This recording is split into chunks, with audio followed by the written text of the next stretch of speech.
Hello everybody. Welcome back to our ACMS Treasury channel. And we are today going to address an interesting concept of using batches to help us clarify and to help us to bring clarity to the reconciling of cash and other types of income that we can record. So today we are going to be looking at how we create three batches to record cash, to record EFTs, and to even record interest that we earn in our interest-bearing accounts at our church. So let's have a look, and here we are going to start by creating the three batches that we need. This is the third week of September, and I'm going to open a batch for cash. So this is cash envelopes. This is cash that we have collected physically at the church. We are going to have it in a separate batch. Why we do this is so that when we look at the balance of this batch, it must also equal the amount of cash that we collected and receipted on in that week. So I'm going to have this batch, and then I'm going to open a second batch.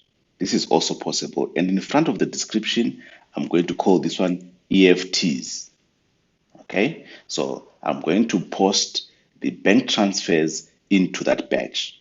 And I also am aware that in this week, we are also going to earn some interest at the bank as well. So I'll open a third batch, and I'm going to call it, just for this week, interest.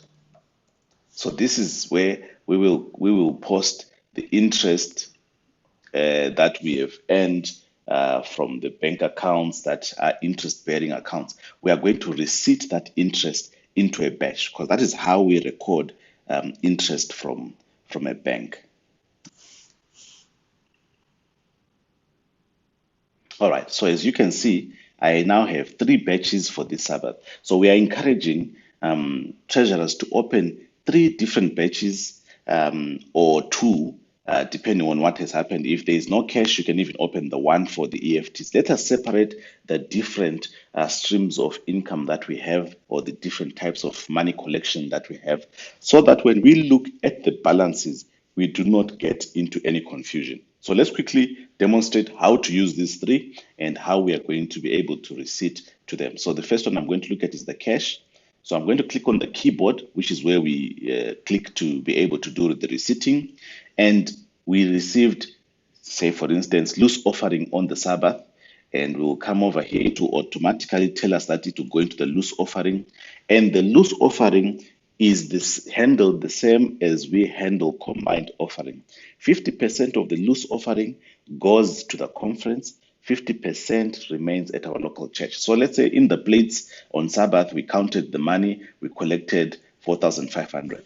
And once I do this and I say save receipt, now I have receipted the cash that we received on the Sabbath. Then in the offerings, say for instance, as an example, Sitogozile Moyo, he gave us a receipt, and she said that there was a tithe amount of say 3,000 Rand. We put the line, and then she also gave to the building fund. We now know that all of us, 55 is for the restricted offerings, or the departments, direct departments of the church. That is for the church building. We do that, and we come and we look for the church building account. We can just type building there. So she gave to the church building 4,000 for the church building, and that is that. And then she also gave combined offering. So we also look for combined offering here. And then once we do that, we press enter, and then we put in the 1,200 that she gave for the combined offering. So in the envelope that she gave, there was 8,200 cash. So that is something to note. All right. So we continue doing this for all our cash envelopes. And once we are done, and in this case, that means the treasurer has 12,700 in cash. So now let's go back to our batches so that we have a very clear picture. So in the cash batch, we have collected 12,700. The amount of cash that we have in hand should also be equal to the total of that batch. This will help us be able to track what happens to that money. So If I lock or close this batch, this money will automatically be posted into the receipted cash account. When I go and look at the receipted cash account, even on the home page, you will see that it will increase by 12,700. There is no other entry that is required when we capture receipted cash receipts. What I've just shown you now is exactly what you need, and that's the end of the story. All right, so now let's move to the more interesting ones, the EFTs, for instance. So I'll come and click on the little keyboard here, and I realized that VM Chonchi, we said her tithe was 2,000, okay, and then I said her COVID, just type 55 there. Funds, that is the relief that we use to as a welfare fund to help our church members who are in financial troubles due to COVID, was 2,000. And now we have 4,000 that she did an EFT for, and I click save receipt. Now the receipt is here. So let's go back to the batches now. Now, say you have done all of the EFTs for that week, and you now realize the EFTs were 4,000 worth of EFTs. Now, the second part of the EFT recording, what this does, now we are going, for those who are in accounting, we are doing the double entry now. We are also involving the actual recording to the bank. So we click on the dollar sign, and we click on capture EFT or deposits or even mobile money for places that use mobile money. So when I click here, it will ask me, which account did we receive this money in, so that it increases the balance of that account by the amounts we are going to enter here. And I will encourage us to use the descriptions and the breakdown of how the money was deposited in the bank, so that when we introduce bank reconciliation, electronic automated bank reconciliations, they must be the same amount. I've had people asking me, can't I just lump all of the income that is in a batch and post? No, no, no.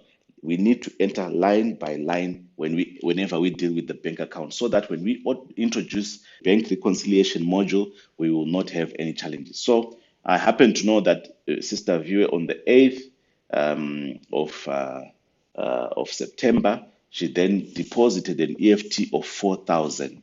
And then I'll come here and I'll say VWay, that's the description that I saw on the statement, T and O.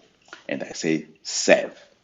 So now let's look at this. So I'll just click here on the X. So now, as you can see, the EFT amount that we receipted totals 4,000. That's what's in the receipts. This whole block here is the receipts. Then in the EFT section here at the bank, we also have the 4,000. So once this batch is like this, we can now lock it, and we are done with recording 4 EFTs income that was given to the church via EFT into our bank account.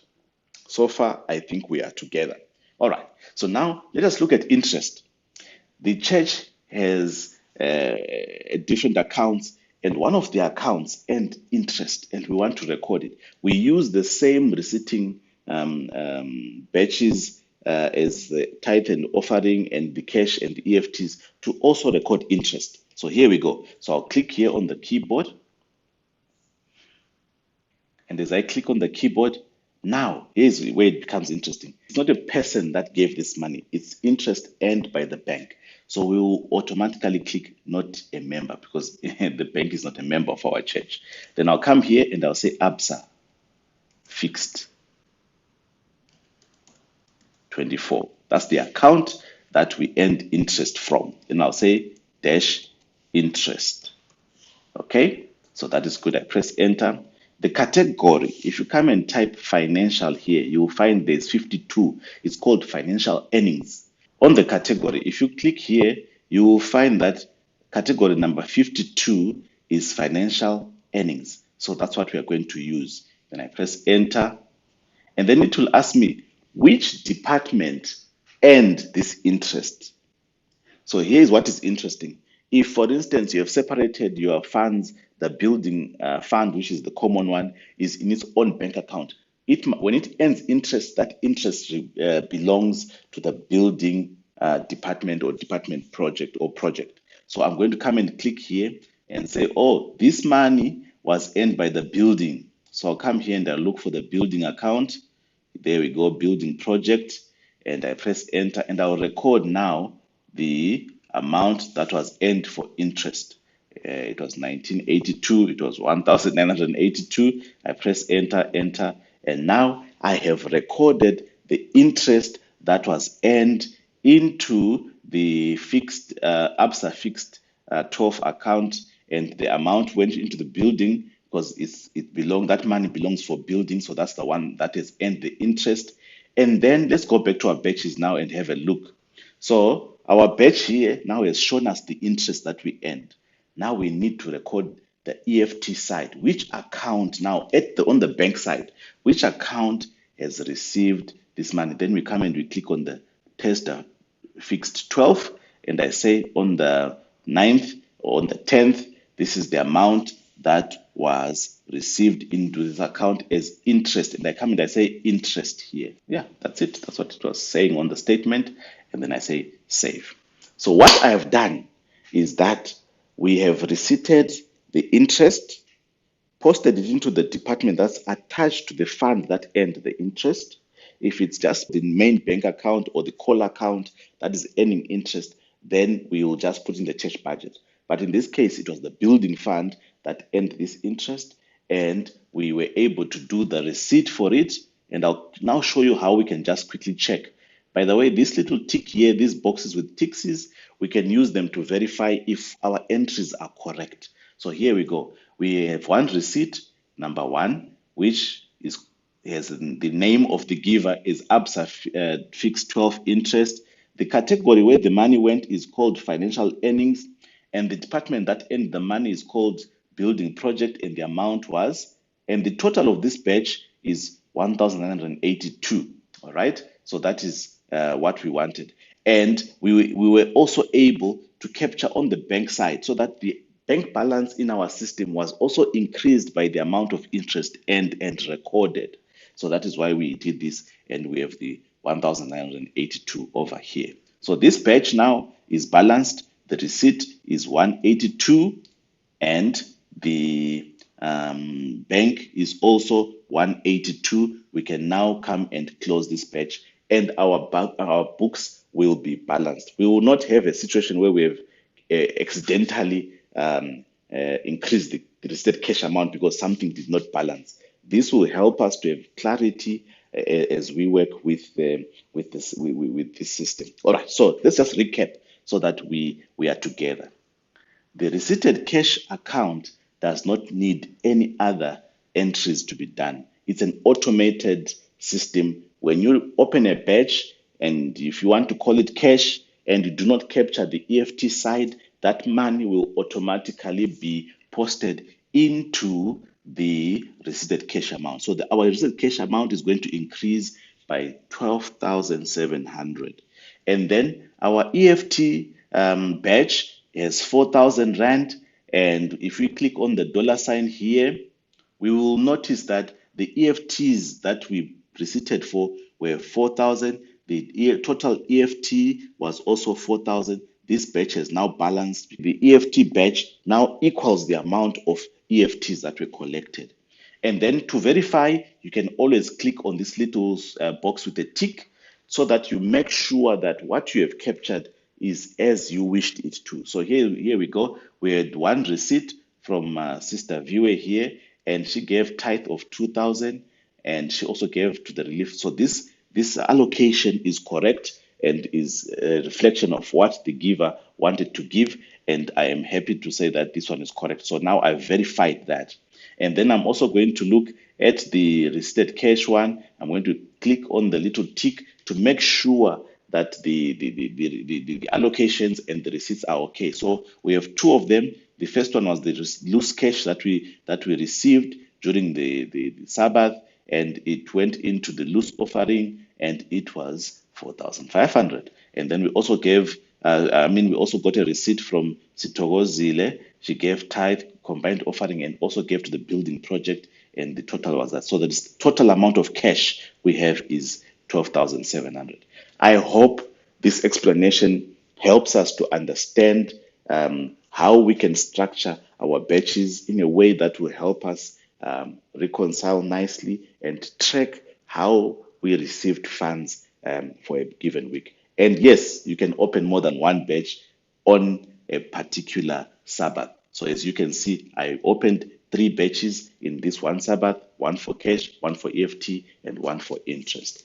I hope this will help us as we use the system. As we get more light and more interesting ideas, we'll be sharing with you on this channel. If you want to subscribe, please subscribe to this channel and we will be able to receive any new videos that we record. Thank you so much for your time.